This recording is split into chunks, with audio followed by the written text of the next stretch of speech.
Hello warriors and future legends, कैसी चल रही है जिंदगी से लड़ाई? आई एम डैम श्योर अच्छी जा रही होगी, because obviously you are all warriors. I am your brother in arms Nitish. और आज का जो हमारा वीडियो है, जैसा कि मैंने थंबनेल में क्लेम किया था कि 99% लोगों को इंग्लिश नहीं आती, I am damn sure you are not amongst them. तुम उन 1% में हो जिन्हें आती है, और अगर नहीं भी आती है कोई नहीं यार, सीख लेंगे साथ साथ मिलके। बट जब ये दावा किया जाता है ना कि 99% लोगों को इंग्लिश नहीं आती, बात कई लोगों की ईगो को जाके हर्ट करती है। इंडिया में ये बोल दो कि मैथ्स नहीं आती, चलता है। हिंदी नहीं आती, कोई बात नहीं। इंग्लिश नहीं आती ना, ये तो मेरा कैरेक्टर असैसिनेशन हो गया सर।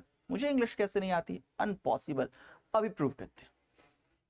जिन लोगों को लगता है कि उन्हें इंग्लिश आती है, उनसे जब पूछा जाता है कि इंग्लिश में कितने अल्फाबेट होते हैं, तुरंत जवाब आता है 26। रोटी को इंग्लिश में क्या कहते हैं? ब्रेड। काऊ का मतलब उन्हें लगता है कि सिर्फ गैया होती है, और मच्छर के काटने से उन्हें लगता है कि डेंगू होता है। तुम्हें अगर लग रहा है कि हाँ तो इसमें गलत क्या है, अभी बताता हूं। बारी बारी सबकी बारी। क्लास 0 है ये, टेस्ट हो जाएगा कितने इंग्लिश तुम्हें आती है और कितनी नहीं आती है। ठीक है, आई एम डैम श्योर कि तुम्हें जरूर आती होगी, बट हो सकता है एक आध लोग वो 99% वाले भी आके बैठे हों। बुरा मानने वाली कोई बात नहीं है। अगर आप 99% में है, मैं आपको 1% में लेके आऊंगा, ये मेरा दावा है। मैं आपसे बहुत पीछे था। जिस एज में आप हो उस एज में मैं आपसे बहुत पीछे था। मैं लिख के देता हूं। स्टिल आज मैं यहां हूं, मैं आपको खुद से भी आगे पहुंचाऊंगा। स्पाइडरमैन होमकमिंग सबने देखी होगी। स्पाइडरमैन होमकमिंग के 2 डायलॉग्स याद रखना, मेरे मुंह से हमेशा सुनोगे। पहला, एड्रियन टूम्स जब कहता है अपनी क्रू से, the world is changing boys, it's time we change too. दुनिया बदल रही है, हमें भी बदलना हो। और दूसरा, जब पीटर टोनी से कहता है I want to be just like you, और टोनी कहता है I want you to be better. I want you to be better. Okay, तो बढ़ते हैं आगे। क्लास 0 में मैं आपको बताऊंगा अपने बारे में, मेरे बारे में ज्यादा क्या बोलना। I am not some big shot, but still भाई ने कुछ चीजें कर रखी हैं। एक किताब लिख रखी है 9th से 12th वालों के लिए, अच्छा चली हुई किताब है ग्रामर की। तुम्हारी वाली आ रही है, अभी वेट करना। मतलब अगर तुम बैंकिंग और एसएससी हो तो। करेंटली आई एम एट अड्डा 24/7 ऑब्वियसली, और 13 साल से पढ़ा रहा हूँ। 19 का था तब से पढ़ाना शुरू किया था इंग्लिश, और अच्छा खासा काम किया है। एकेडमिक कोऑर्डिनेटर रह चुका हूँ, सॉर्ट ऑफ वाइस प्रिंसिपल होता था वो। अच्छे अच्छे इंस्टीट्यूट्स में पढ़ाया हुआ है, एडिफिकेशन में रह चुका हूँ। तो ये just a brief introduction about my self, बाकी तुम जान जाओगे। इस वीडियो में क्या करने वाले हैं हम? इस वीडियो में कुछ कॉमन मिस्टेक्स बताऊंगा, फिर सही सोर्सेज और रिसोर्सेज बताऊंगा। क्योंकि मिस्टेक्स क्यों होती हैं, हमें पता ही नहीं कहां से पढ़ना है, किससे जानना है। कोई आगे कुछ बोल गया, रील्स में हमने कुछ देख लिया, हम मान बैठे कि वो सच है। बट सही सोर्सेज क्या है, सही रिसोर्सेज क्या है, उनके बारे में बताऊंगा। और हाउ टू लर्न, यानी कि सीखना कैसे, ये सब कुछ इस वीडियो में शुरू हो जाएगा। अब देखो, ये कुछ क्वेश्चंस हैं जो काफी आए हुए हैं ओवर द टाइम्स एग्जाम्स में। और सिर्फ मतलब ये क्वेश्चंस ऐसा नहीं है कि एग्जाम्स के ही पर्सपेक्टिव से इंपॉर्टेंट हैं, ये ऐसे हैं जो सबको जानने चाहिए। क्योंकि इनमें कुछ काफी कॉमन मिस्टेक्स हैं। टाइम ज्यादा नहीं है, स्क्रीनशॉट लेके या पॉज करके ट्राई करो। मैं इसको बाद में सॉल्व कराऊंगा वीडियो के लास्ट में। ओके, एक बार बता दूं फिर से, इन सभी सेंटेंसेस में, ये जो 4 सेंटेंस है, हर सेंटेंसेस में एग्जैक्टली एक एरर हो सकता है, या कोई सेंटेंस ऐसा हो सकता है जिसमें कोई एरर ना हो। तो तुम देख लो इसको पॉज करके, ठीक है। ये एक और सेट ऑफ सेंटेंसेस है। इसमें क्या है, 4 सेंटेंसेस हैं, उनमें से एग्जैक्टली कोई एक है जो सही है, बाकी सभी गलत हैं। पॉज लेके ट्राई करो इनको, लास्ट में मैं कराऊंगा इसको। ये सेकेंड सेट है, इसमें एक्चुअली 2 सेंटेंसेस है जो सही है, ठीक है। इनको भी पॉज लेके करने की कोशिश करो, ठीक। चलो, अब पहले सवाल पे आते हैं। जो शुरुआत में मैंने बोला था ना कि अल्फाबेट 26, ब्रेड मतलब रोटी, काऊ का मतलब सिर्फ गैया, डेंगू डी से, मतलब ABCD ही खराब होती है बहुत से लोगों की। ऐसा नहीं होना चाहिए। क्या लगता है तुमसे मैं पूछूं अल्फाबेट कितने होते हैं इंग्लिश में, क्या जवाब दोगे? 26। कुछ लोग देंगे 26, और कुछ इतने होशियार है ना, इंग्लिश में ऐसे गिनेंगे 1 2 3 4 5 6 7। सर 7 अल्फाबेट है। अल्फाबेट एक्चुअली क्या होता है और कितने होते हैं? मतलब पहले जानोगे अल्फाबेट क्या होता है, तब तो बताओगे कितने होते हैं। हिंट इस वीडियो में छुपा हुआ है, इस स्क्रीन पे हिंट है। मैं साइड हट जा रहा हूं, तुम्हें अगर दिख रहा है, आई होप, हाँ दिख तो रहा है, ये रहा। ये रहा हिंट तुम्हारा, ठीक है। पॉज करके टाइम ले सकते हो, वैसे तुम्हें जरूरत पड़ेगी नहीं ज्यादा टाइम की, यू आर इंटेलिजेंट इनफ। चलो ऑक्सफोर्ड के हिसाब से देखते हैं अल्फाबेट एक्चुअली क्या होता है। ऑक्सफोर्ड का कहना है कि अल्फाबेट सेट ऑफ लेटर्स होता है या सिंबल्स होता है। सेट, याद रखना, सेट लेटर्स या symbols in a fixed order, यानी कि ऑर्डर फिक्स्ड होना चाहिए, ठीक है। जैसे इंग्लिश में हम लोग कैसे पढ़ते हैं, ए बी सी डी जी या जेड, जी और जेड दोनों होता है, बाद में बताऊंगा। तो ये एक फिक्स्ड ऑर्डर है ना, ऐसे ही पढ़ते हैं ना, A B C D E F G H, ऐसे थोड़े पढ़ते हो G F I D P Q, ऐसा नहीं पढ़ते हो। हिंदी में कैसे पढ़ते हो, क ख ग, यहां तक चला जाता है, ये फिक्स्ड ऑर्डर है, ठीक है। और ये है लेटर्स हमारे, शिट सॉरी, कोई नहीं, अभी आ जाता है सब कुछ, ठीक है। तो फिक्स्ड ऑर्डर है, ये पूरा एक सेट हो जाता है। उर्दू में हमारा शुरू होता है अलिफ पे, पे कैसे, हाँ पे तो ऐसे होता है, भूल गया उर्दू, और ये होता होता वाव तक चला जाता है। उर्दू है भी बड़ी वाव लैंग्वेज। तो जो भी है ये लेटर्स जो है छोटे छोटे, ये मिलजुल के बनाते हैं सेट। सेट इंग्लिश में कितने सेट होते हैं लेटर्स के भाई, ये 26 जो है ना, ये लेटर्स हैं।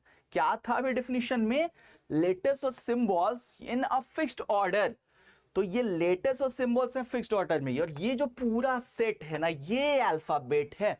कितने सेट हैं बोला था ना, हिंट है बोर्ड पे, एक ही तो सेट है भैया, एक सेट है। तो इंग्लिश में याद रखना हमेशा से एक ही अल्फाबेट होता है।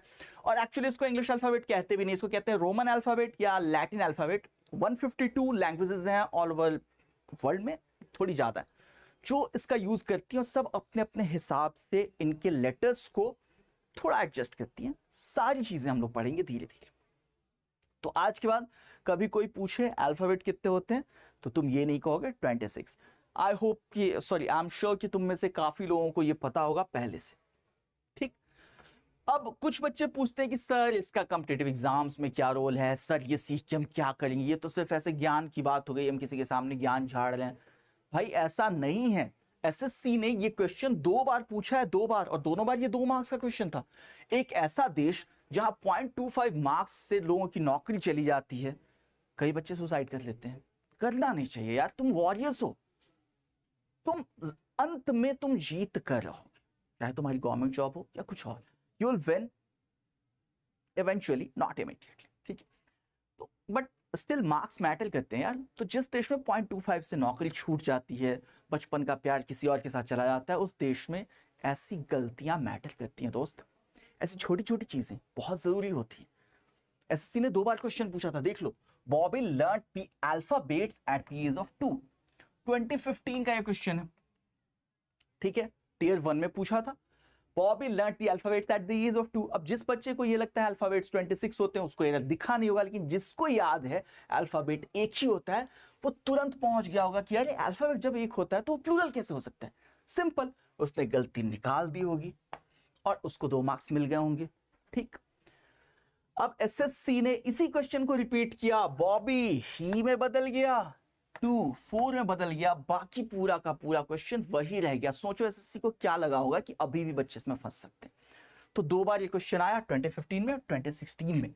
तो इंग्लिश में कोई भी जानकारी एक्चुअली छोटी नहीं होती, ये याद रखना, एक एक चीज मैटर करती है।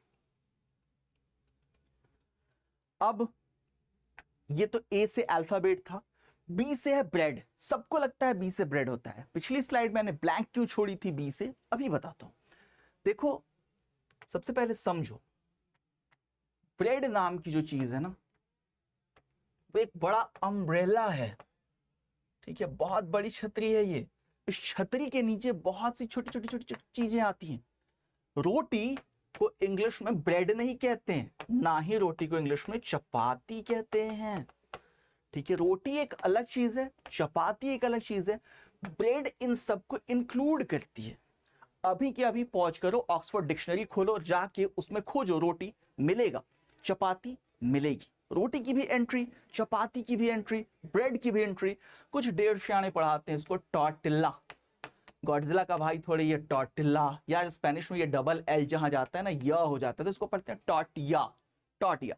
बट ये भी रोटी नहीं होती है, ठीक है। ब्रेड में बहुत सी चीजें आती हैं, आटे से बनी हुई चीजें जो होती हैं ना, तंदूर में पकी हों, डायरेक्ट आग पे सिकी हों, या फिर उनको तवे पे सेका हो, वो सभी ब्रेड के अंडर आती है। ठीक है, उनमें से एक ब्रेड होती है हमारे यहाँ बनती है तवे पे, जिसको हम लोग रोटी कहते हैं, फुल्का कहते हैं, फुल्की कहते हैं। वही जब हम लोग डायरेक्ट आग पे सेकते हैं, तुमने देखा हो चपाती बन जाती है। टॉर्टिया में बेसिकली कॉर्न ज्यादा होता है, कॉर्नफ्लावर ज्यादा होता है, और उसमें फिलिंग होनी चाहिए, मतलब यूजुअली मीट या किडनी बीन्स डाल के मेक्सिको वाले उसको खाते हैं ज्यादा। तो आज के बाद ये मत कहना, देखो ये स्क्रीनशॉट ले लो, मैं हट जाता हूं, अच्छे से पढ़ लेना, ठीक है, बढ़िया से पढ़ लेना कैसे ब्रेड, रोटी और चपाती अलग है। ठीक, काऊ का मतलब मैंने बोला था ना, सिर्फ गाय नहीं होता, स्लैंग के तौर पे यूज कर सकते हो। स्लैंग मतलब street language, street language, slang मतलब ऐसे बोलचाल की भाषा, भद्दी भाषा कह लो, क्रूड लैंग्वेज कह लो। तो उसमें ये किसी लड़की के लिए लोग यूज करते हैं, किसी महिला के लिए जिनको वो पसंद ना करते हो। अब इसका हिंदी करोगे काऊ का तो वो गाय होती है। हमारे यहाँ गाय किसको कहते हैं? सीधी सादी औरत को, सीधी सादी जो है ना उसको कहते हैं बड़ी गाय है। बट इंग्लिश में काऊ कहेंगे जिसको हम बिल्कुल पसंद नहीं करते।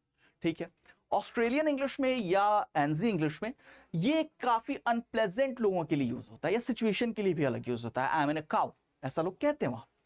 वर्ब के तौर पे ये स्टैंडर्ड इंग्लिश में यूज होता है किसी को डराने के लिए, जैसे how did the politician get votes? By cowing the voters. ठीक है, चलो स्क्रीनशॉट लेते रहना जहां तुम्हें जरूरी लगे, पॉज करके। अब बात करता हूं, जैसे मैंने प्रॉमिस किया था कि मैं तुम्हें सोर्सेज एंड रिसोर्सेज बताऊंगा सही वाले। ठीक है, कहां से जानना है, क्या जानना है? देखो पहले शब्दों को सीखते हैं। वोकैबुलरी के लिए अगर तुम फोकस करना चाहते हो तो या तो मेरी बुक का इंतजार करो जो 2-3 महीने में आ रही है, या फिर तुम फिलहाल ले लो लैटिन की टू बेटर इंग्लिश। लैटिन की टू बेटर इंग्लिश, ये आर्चिबाल्ड हार्ट साहब की आती है। ठीक, यहां से पढ़ना शुरू करना चाहिए।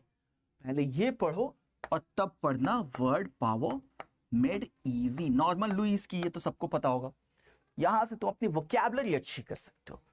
कोई नया शब्द सीख रहे हो, कैसे जाने कि इस शब्द के असल में अर्थ क्या है, क्या प्रोनाउंसिएशन है, क्योंकि कोई भी कुछ भी पढ़ा के चला जाता है। उसके लिए मोबाइल में चुपचाप मरियम वेबस्टर डाल लो, फ्री है ये बिल्कुल। मरियम वेबस्टर डाल लो, कोई भी शब्द डालना, वहां स्पीकर का सिंबल आता है, उस पर टैप करना, इंटरनेट ऑन करके आवाज सुनना, प्रोनाउंसिएशन पता चल जाएगा तो, ठीक है, उसके अर्थ पता चल जाएंगे। अब ये तो हो गया तुम्हारा वोकैब का गेम। ग्रामर कैसे ठीक करें? फिर वही बात, या तो मेरी बुक का इंतजार कर लो, 3-4 महीने में आ रही है, या रेमंड मर्फी से शुरू करो,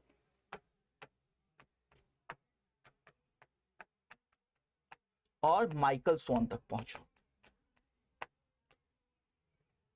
या इस पूरे बोर्ड पे जो लिखा हुआ है किसी ऐसे टीचर को ढूंढो जिसने इन सबको पढ़ा हुआ हो, कुछ भी कैमरा पे आके ना बोल देता हो।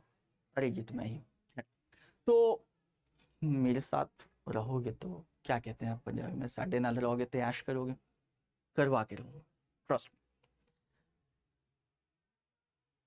अब आते हैं road map to better English. मैं बताता हूं अगले कुछ दिनों का मेरा प्लान क्या है। ये जो सीरीज शुरू हो रही है ये बेसिकली सबके लिए है, सबके लिए, लेकिन फिर भी मैं खास तौर पर टारगेट कर रहा हूं एसबीआई पीओ जो एग्जाम आ रहा है हमारा अगस्त लास्ट सितंबर मिड के आसपास होगा, और एसबीआई क्लरिकल एग्जाम, इन दोनों को मैं टारगेट कर रहा हूं। तो स्पेशली उनके लिए है ये, लेकिन इससे फायदा सबको होगा। ग्रामर वही रहती है मेरे भाई, बस करूंगा क्या, मैं क्वेश्चंस पहले उनके वाले करा दूंगा क्योंकि उनको ज्यादा जरूरत है ना। ठीक है, तो ये ग्रामर का हो जाएगा तुम्हारा। ठीक है, वीडियोस डलते चले जाएंगे, अराउंड 20 वीडियोस ग्रामर के डलेंगे, और फिर नॉन ग्रामर पोर्शन के 7 या 8 डलेंगे। फिर हम लोग पीवाईक्यू मैराथन करेंगे, और फिर लाइव मैराथन हमारा चलेगा जिसमें हम लोग डाउट्स वगैरह काफी लेंगे और बातें करेंगे। वोकैबुलरी के लिए भी मैं एक सीरीज शुरू करूंगा। ठीक है, बट इसके साथ साथ ना एक शॉर्ट की सीरीज ऑलरेडी चल रही है जिसपे अभी मैं 2-3 दिनों से ब्रेक आ गया था, वो सीरीज जरूर देखते रहना। उसमें मैंने 100 डेज और 650 प्लस रूल्स का प्रॉमिस किया, बट वो 100 डेज को अब मैं 60 to 80 डेज पे लाने वाला हूं क्योंकि एग्जाम काफी पास आ रहा है। सॉरी, तो वो शॉर्ट्स की सीरीज देखते रहना, ये लॉन्ग वीडियोस की सीरीज देखते रहना। मॉक टेस्ट हम लोग शुरू करेंगे, पीडीएफ डल जाएगा टेलीग्राम पे इंग्लिश विथ नितिश में या हमारे अड्डा 24/7 के ऐप में। EWN वर्ल्ड सर्च मारो इंस्टाग्राम पे और वहां सारी इंफॉर्मेशन तुम्हें मिल जाएगी या यहां से मिल जाएगी, सब्सक्राइब कर लेना, ठीक है। आगे बढ़ते हैं, मैं कैसे तुम्हारी हेल्प करूंगा ऑलरेडी मैंने बता दिया पिछली स्लाइड में, तो जस्ट बिकॉज एक स्लाइड नहीं बनाई है इसका मतलब ये नहीं कि मैं तुम्हारा टाइम लूंगा, ठीक है। चलो आगे बढ़ते रहते हैं। अब तुम्हें मुझे क्या देना होगा भाई साहब, ऐसे थोड़े काम हो जाते हैं। मैं एक स्टूडियो में बैठा हूं, हर तरफ से लाइट्स आ रही हैं, छोटा सा, मैं यूजुअली क्लॉस्ट्रोफोबिक हूं और मैं इतनी मेहनत कर रहा हूं, कुछ तो तुमसे चाहिए होगा ना, शेयर करना, लाइक करना, सब्सक्राइब करना, ये तुम्हारी जिम्मेदारी है। हर प्लेटफॉर्म पे मुझे प्रमोट करना। मैं ये नहीं कहता कि सारा वक्त मुझे प्रमोट करते रहो, सबसे जाके लड़ते रहो कि मैं बेस्ट हूं, नहीं हूं मैं, बट फिर भी तुम्हारे लिए काफी बेहतर हूं, बाकियों से बेहतर हूं, आई विल प्रूव दैट। तो बट इतना कर देना यार, वीडियोस टाइम पे देख लेना, क्विजेस वगैरह में पार्टिसिपेट करना, लाइव क्लासेस कर लेना, ना कर सको तो उसको बाद में देख लेना, क्विजेस में पार्टिसिपेट करना, वीडियोस लाइक शेयर करते रहना और चैनल वगैरह सब्सक्राइब करते रहना, बस the usual. I am not asking you for any money. चलो अब देखो, इंग्लिश में एक बड़ा मिसकंसेप्शन है, क्या है वो अभी ठीक करता हूं, अभी बताता हूं, बट फिलहाल ये बोर्ड पे तुम देखो, यहां मैंने कुछ सेट ऑफ स्पेलिंग्स लिख के रखी हैं, ठीक है। 9 सेट हैं वर्ड्स के, 2-2 वर्ड्स हैं, 9 पेयर्स हैं और इनमें से तुम्हें बताना है कि कौन सी स्पेलिंग सही है और कौन सी गलत है, ठीक है। पॉज लेके बताओ, अगर तुम्हारा जवाब ये है कि एक भी स्पेलिंग गलत नहीं है, congratulations, you are already ahead of most of the people, ठीक है। इनमें से कोई भी स्पेलिंग सही गलत नहीं है, सॉरी, कोई भी स्पेलिंग गलत नहीं है, सारी सही है। इंग्लिश में एक कॉन्सेप्ट होता है वेरिएंट स्पेलिंग का, ये स्क्रीनशॉट जरूर लेना, जरूर ही ले लेना। मैं काफी कुछ बना के लाता हूं कि तुम स्क्रीनशॉट ले सको, इसलिए मेरी बोर्ड वर्क के लिए जगह भी नहीं मिलती। खैर देखो, ब्रिटिश इंग्लिश में जिन वर्ड्स के लास्ट में OUR आता है वो यूएस में सिर्फ OR से काम चला लेते हैं। ब्रिटिश में जो RE पे खत्म होते हैं, यूएस में वो ER पे चले जाते हैं। और इसी तरीके से ये है, एनालाइज की स्पेलिंग तुमने देखी होगी, कहीं YSC लिखा रहता है, कहीं YZE लिखा रहता है। क्यों है ये सब? क्योंकि कोई अंतर नहीं है भैया, बस वेरिएशंस हैं। दोनों वर्ड्स का मतलब सेम ही होता है, बिल्कुल सेम, कोई अंतर नहीं होता है। बहुत से लोग समझाने लगते हैं कि ये अंतर है, ये अंतर है, ऐसा कुछ नहीं यार। क्यों बच्चों के फ्यूचर के साथ खेल रहे हो?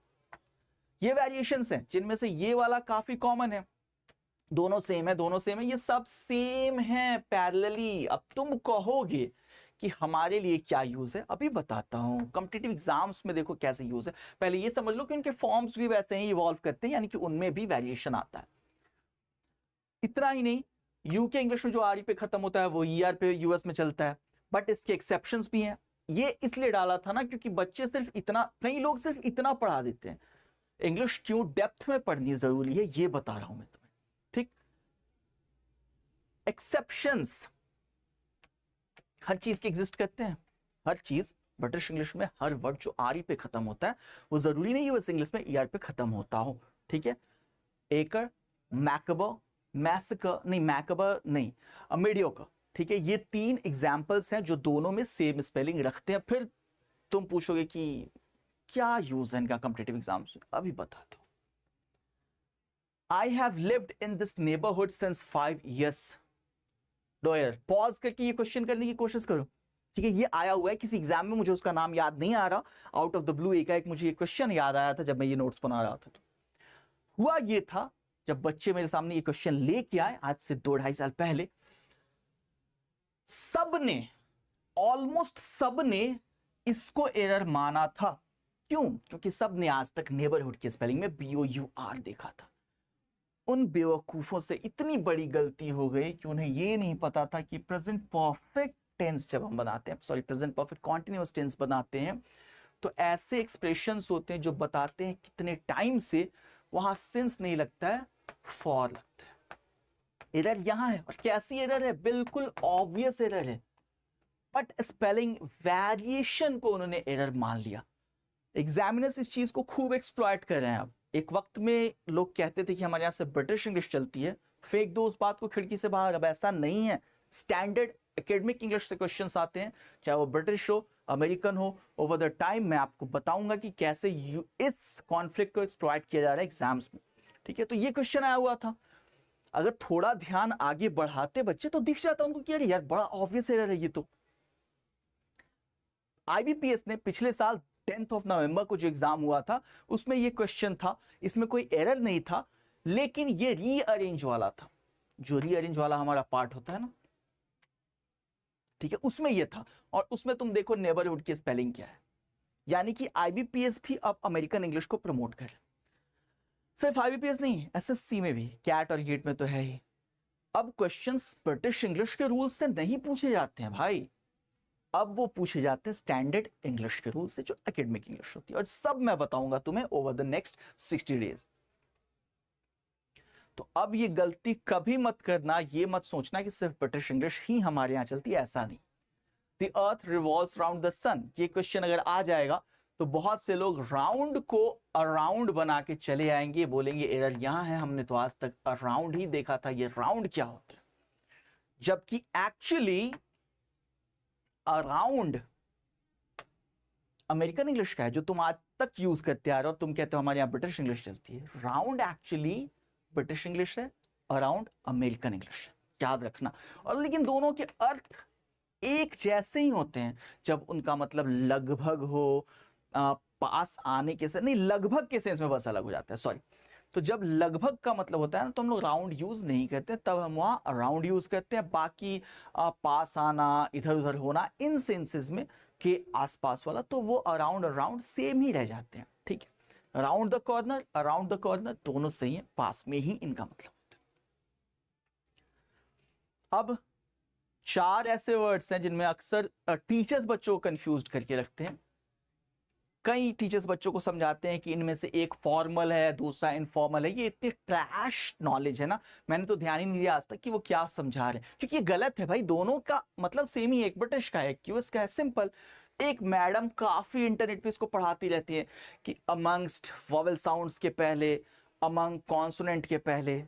सोचो अगर किसी बच्चे के सामने अमंग आ गया वॉवेल के पहले, मैडम का वीडियो देखी गया है, वो तो उसको एरर मान लेगा ना, चला जाएगा उसका 1 नंबर चला जाएगा, नेगेटिव मार्किंग हो जाएगी।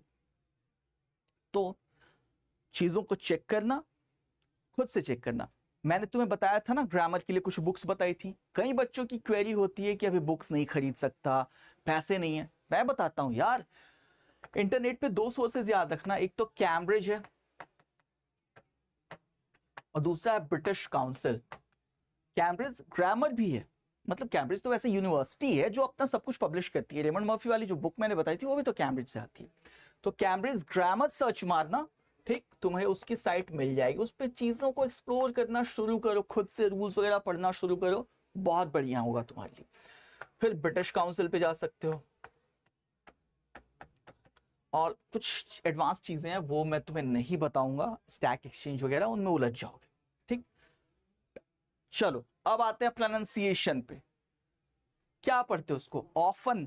हमारे बचपन में ना, मेरे बचपन में अगर किसी बच्चे ने गलती से टी पढ़ लिया, ऑफ्टन पढ़ लिया, फिर मास्टर साहब बन जाते थे बटिस्टा, बच्चे को जॉन सीना समझ के यूं घुसा के पावर बॉम्ब पे पावर बॉम्ब देना शुरू करते थे। अब बच्चा 6-7 दिन तक खड़ा नहीं हो पाता था। मास्टर जी मिलते तो मैं उन्हें बताता अब कि सर ऑफ्टन और ऑफन दोनों पढ़ते हैं इसको, टी यूएस इंग्लिश में साइलेंट नहीं रहता है, ठीक है। कुछ लोग इसको आजकल नदर्न पढ़ रहे हैं, भैया ये नॉर्दर्न होता है, ये लेफ्टिनेंट लेफ्टिनेंट दोनों होता है, और ये स्केड्यूल नहीं होता। या तो इसको स्केड्यूल पढ़ेंगे, या शेड्यूल पढ़ेंगे, या शेड्यूल पढ़ेंगे। इसको दी तीनों पढ़ते हैं। इसको सैसी पढ़ते हैं, सॉरी शैसी, शैसी या चैसी भी पढ़ सकते हैं। इसको अस्थमा नहीं एस्मा पढ़ते हैं, इसको डेंगू नहीं डेंगी पढ़ते हैं। और ये सब कुछ तुम कहां चेक करोगे जाके, मरियम वेबस्टर पे, ऑक्सफोर्ड पे, कैम्ब्रिज पे, कॉलिंस पे, वर्डनेट पे, कहीं भी जाके चेक करो। सिर्फ कोई बोल दे कुछ, उस पर भरोसा मत कर लो, ठीक है। अब सबसे जो बड़ा एक मिसकंसेप्शन है, लोग अक्सर माइक उठा के चले आते हैं इंस्टाग्राम पे, और सर दही बड़े की इंग्लिश क्या होती है, सर समोसे को इंग्लिश में क्या कहते हैं, सर जलेबी को इंग्लिश में क्या कहते हैं। भैया हर चीज की इंग्लिश नहीं हो सकती, हर चीज की हिंदी नहीं हो सकती। बात को समझो, कोई चीज 2 लैंग्वेजेस में एग्जिस्ट करती है कि नहीं, वो डिपेंड करता है कि वो पहले से है कि नहीं। हिंदी में, संस्कृत में माता के लिए मात्र शब्द यूज किया जाता था, हिंदी में ये माँ है, लैटिन में ये माटर है, ठीक, फ्रेंच में ये मैं बन गया और इंग्लिश में बन गया मदर। क्यों बन गया? क्योंकि हर जगह माँ तो एग्जिस्ट करती है ना मेरे भाई, माँ तो हर जगह एग्जिस्ट करती है ऑब्वियसली। बट समोसा अंग्रेजों ने कौन सा खाया हुआ है? उनके यहाँ कब से था? वो तो हमारे यहाँ ही था ना। पिज्जा को पिज्जा क्यों कहते हो? पिज्जा कोई इंग्लिश का वर्ड थोड़े है, पिज्जा तो इटालियन वर्ड है। अंग्रेजों ने पिज्जा खाना शुरू किया, वहां से वर्ड को बोरो कर लिया, सिंपल। पिज्जा की अगर एक्चुअल हिंदी में उसका मतलब हम लोग निकाले, रोटी सब्जी हो जाएगा। तो हर चीज को जबरदस्ती उसकी हिंदी और इंग्लिश मत खोजो। रोटी को ब्रेड नहीं कहते, मैंने बता दिया। समोसे को लोग रिजॉल्व कहने लगते हैं। भैया इंटरनेट पे रेसिपी देख ले यार, उसकी शेप और साइज तो देख ले, बनता कैसे, क्या है वो एक्चुअली, इंग्रेडिएंट्स देख ले।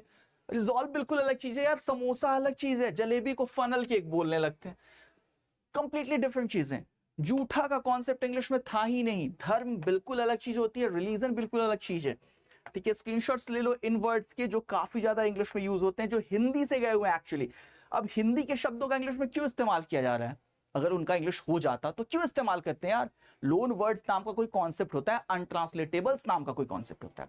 आज काफी कम टाइम है मेरे पास, मैं तुम्हें ये चीजें शॉर्ट में बता रहा हूं। सब चीजों को इलैबोरेट करूंगा over the next 60 years, 60 days, sorry, याद रखना इस चीज को। 60 इयर्स का टाइम मेरे पास है नहीं, मेरी तो 60 इयर्स एज भी नहीं है यार। I don't have much time left. खैर, अब आते हैं, देखो एक सबसे बड़ा जो प्रॉब्लमेटिक चीज है ना, वो है मैंने तो आज तक यही देखा है। बच्चे कहते हैं मैंने तो आज तक यही देखा है। कहां तक देखा है भाई तूने? देखा कहां तक है? सबको लगता है समन होता है, नहीं, नाउन समन्स ही होता है। सिंगुलर नाउन भी समन्स होता है, समन्स ही भेजा जाता है, समन नहीं भेजा जाता है। समन वर्ब होता है।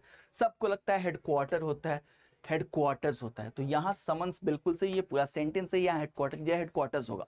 सिजर्स को कई लोग सिजर लिखते हैं। भाई सिजर नहीं होती है कोई चीज, होती तो है, वर्ब हो जाता है। किसी चीज को कैंची से काटने को सिजर कहते हैं, और थोड़ा उसका एक गंदा मतलब भी होता है। जो कैंची होती है एक्चुअली वो सिजर्स होती है। हमेशा एस उसके लास्ट में आएगा ही आएगा, कभी एस मत हटाना। It's always scissors. और उसके साथ वर्ब क्या लगता है? प्लूरल। तो यहां आर होना चाहिए था, ठीक है। अब कुछ बच्चे कहते हैं सर बोलने में ऐसा ही लग रहा था इसलिए करके चले आए। जैसे ये क्वेश्चन है ना, बहुत से बच्चे क्या करते हैं, इट इज मी कर देते हैं। इट इज आई की जगह इट इज मी कर देते हैं। भाई वो गलत है, बोलने में सही लगने से कुछ नहीं होता है, ग्रामर के रूल्स भी मैटर करते हैं। इट इज आई, ये बिल्कुल सही है, ठीक है। एक्चुअली पता है क्या होगा, इज की जगह एम होगा। अब जरा देखो, it is I who am सुनने में कितना गंदा लग रहा है, मैटर नहीं करता। सुनने में गंदा लग रहा है, सुनने में अच्छा लग रहा है, जो सही है वही सही। याद रखना इस चीज को, ठीक है। शुरू वाले क्वेश्चंस ये रोता हुआ है वो तो मैंने करा ही दिए। हाँ, वो एक सेट, दो सेट थे हमारे पास, उनको फटाफट करा देता हूं।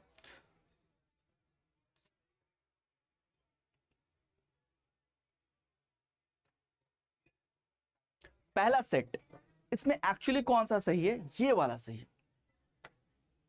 पुलिस के साथ दो रूल्स याद रखना। पुलिस जब भी यूज करोगे उसके पहले दी आएगा और उसके साथ हमेशा प्लूरल वर्ब आएगा, हमेशा। क्यों? क्योंकि पुलिस किसी एक इंसान के लिए नहीं होता, वो ऑर्गेनाइजेशन के लिए होता है। ये कॉन्सेप्ट तुमने पॉलिटी में भी पढ़ा होगा कि पुलिस के साथ हमेशा दी लगता है और उसके साथ हमेशा प्लूरल वर्ब होता है, ठीक। इसमें दो सही है। कौन सा? एक तो ये I like this idea, like के साथ आईएनजी नहीं लगाते हैं हम लोग आमतौर पे, लेकिन जब मोर एंड मोर हो तो लगता है। तो ये दोनों सही हैं। होता क्या बच्चे, ये कॉन्सेप्ट पढ़ के चले जाते हैं तो इसको एरर मार के चले जाते हैं, और नहीं पढ़ के जाते हैं तो इसको सही बना के चले जाते हैं, ठीक है। ऐसे नहीं उलझना है।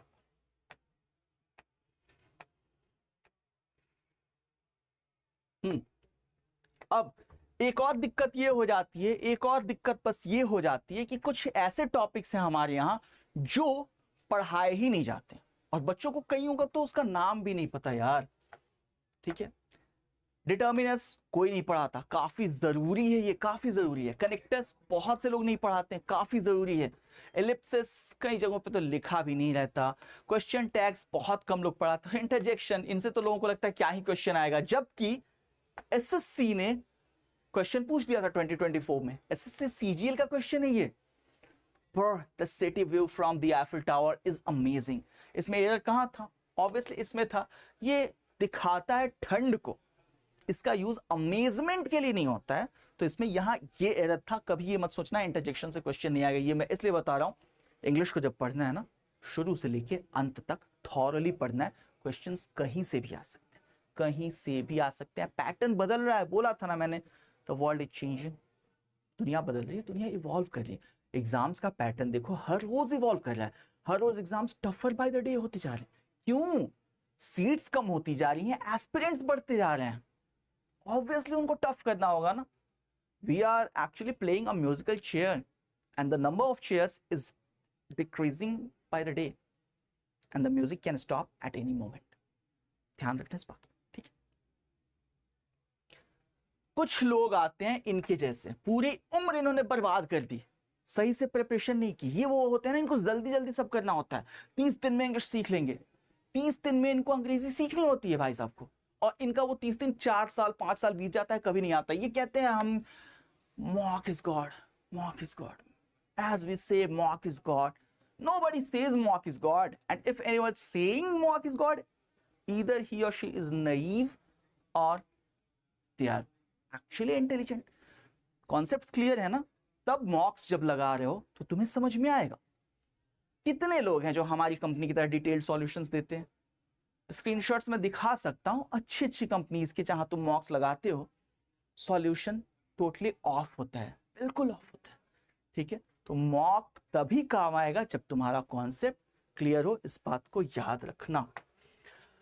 जैसा कि मैंने पहले ही बोला था, मेरे पास टाइम कम था, वीडियो खत्म करते हैं। Let's wrap this up. Like कर दो, सब्सक्राइब कर दो, शेयर कर दो, अपने दोस्तों को बताना, कमेंट जरूर करना यार वीडियो यूजफुल रहा नहीं यूजफुल रहा, मुझे पता ये थोड़ा रश्ड था। चलो मिलते हैं अगले वीडियो में, तब तक के लिए stay safe, take care and keep learning.